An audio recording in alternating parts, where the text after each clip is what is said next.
To wait, to have to listen to the screams of the sick and dying, was almost past endurance. But I knew those gentlemen officers. They saw us as twittering society do-gooders in search of a fevered brow to mop or a manly hand to hold, as a brave soldier slipped off to his maker. Bless our dear little hearts.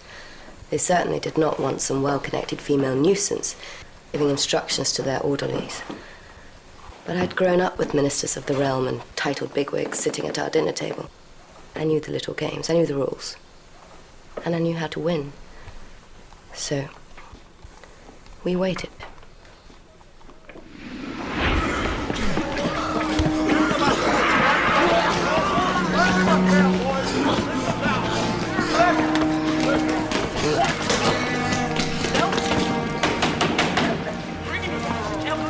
What is it? Big battle.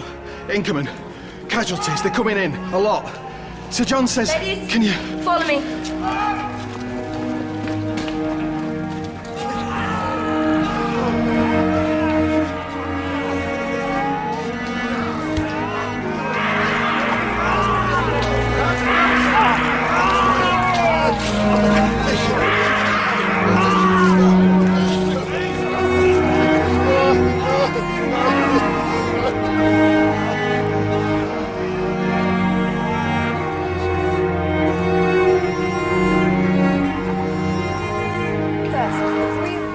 The moment of victory.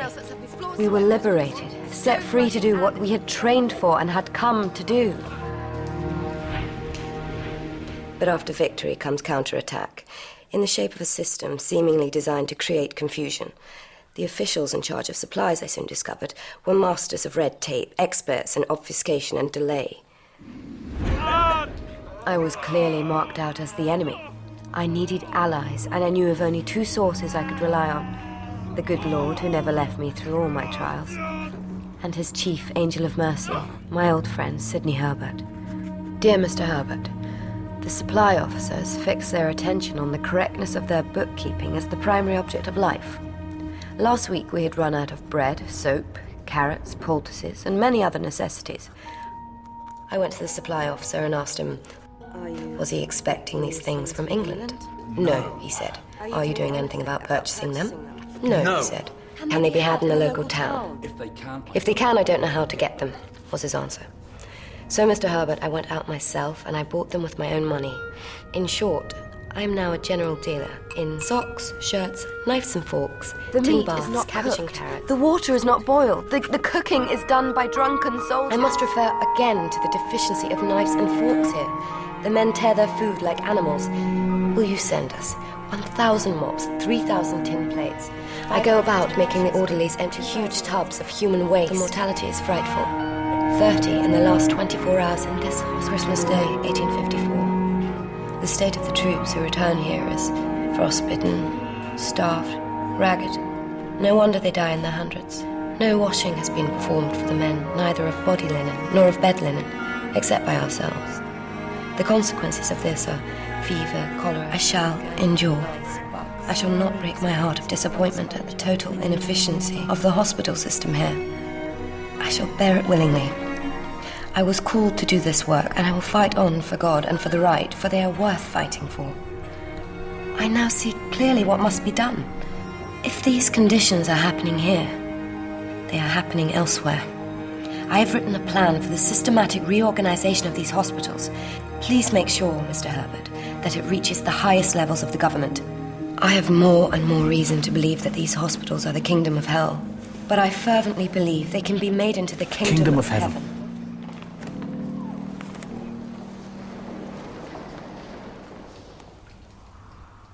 Get some sleep. I don't know how your body keeps going. Why doesn't this silly thing... Here, let me.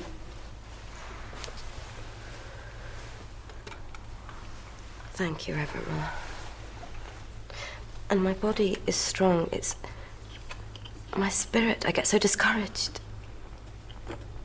How could even Jesus not be? How did he persist? He was the love of God incarnate. He could love the good even in the worst. Could Jesus love Sir John Hall when he forbids the men chloroform? If Sir John Hall sins, I believe the sacrifice of Jesus can redeem it. Sometimes I think I expect too much from God. Well, he is God Almighty, Florence, and not your private secretary. I suppose not. If he were, I'd say send more bedpans, Lord. Can't get around it, Florence. God is in charge, not you. Time for rounds.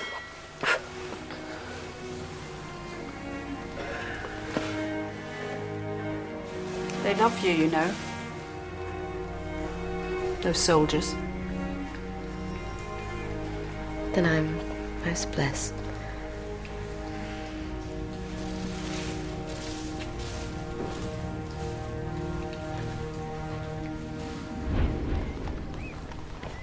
Spring came, and so did the government inspectors, sent out after Sidney Herbert spoke to the right people.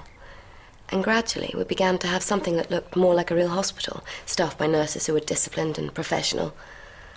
But those poor fellows who died in front of our eyes that first winter, they will not let me rest until I tell the world of all they suffered. Who is it? Dr. Farr. Just a moment. The wonderful Dr. Farr, a member of my unofficial war cabinet. He brings me such charming gifts. Sets of figures, all neatly tabulated. Pardon me, do I intrude? No, Dr. Farr, come in. No work today, Miss Nightingale? Yes, of course, I have to go out, but I'll be back in an hour. What have you got for me? Some very interesting comparative death rates. Excellent. Will you write up a précis for me, Dr. Farr? We'll look it over when I get back. Meanwhile, you can wish me luck. Luck? Why? Where are you going? Into battle.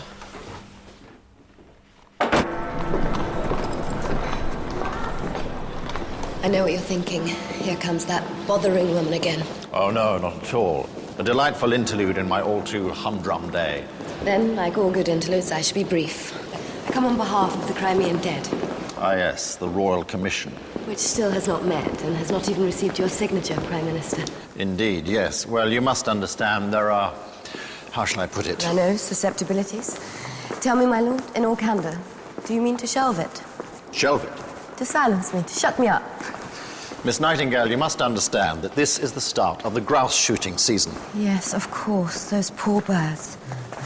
The point is, my dear, that all the important people are leaving town. I understand. Then perhaps with so many people at leisure now would be a good time to publish my own narrative of the Crimean campaign? I believe, correct me if I'm wrong, we agreed your report would be confidential. Indeed we did. And once it is fully commissioned and I hand it over to you, it will be. Until that happy moment, I believe I have complete liberty. And Mr. Russell of the Times has already expressed such an interest in a first-hand account of my Crimean experiences. Good day, my lord.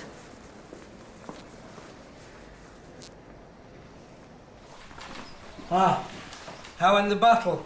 I think we won. Brilliant. By the way, you might want to look at my précis. The mortality rates in each regiment relative to the percentage. Let me see. Are you sure you're not too tired? I'm never tired when I see a column of numbers. Are you sure these figures are correct? Yes, of course. Then we must go over them, every single one. Pass me that book and the figures you gave me yesterday.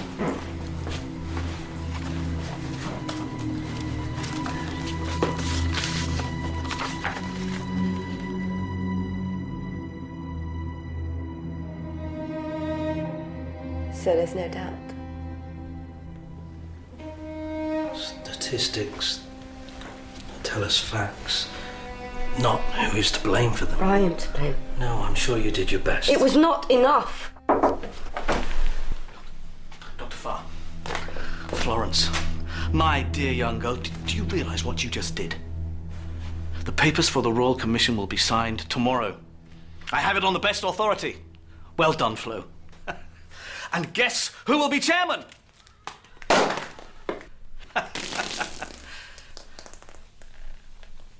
What? What?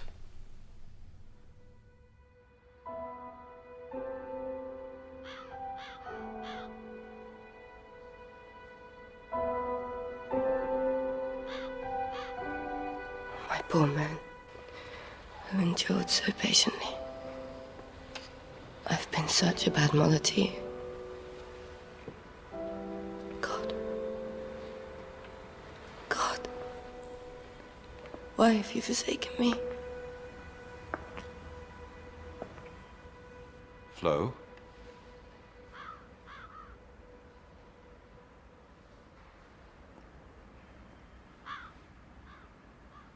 Guilty? How can you say that? Because I am guilty as charged. Nonsense, my dear. There's absolutely no proof.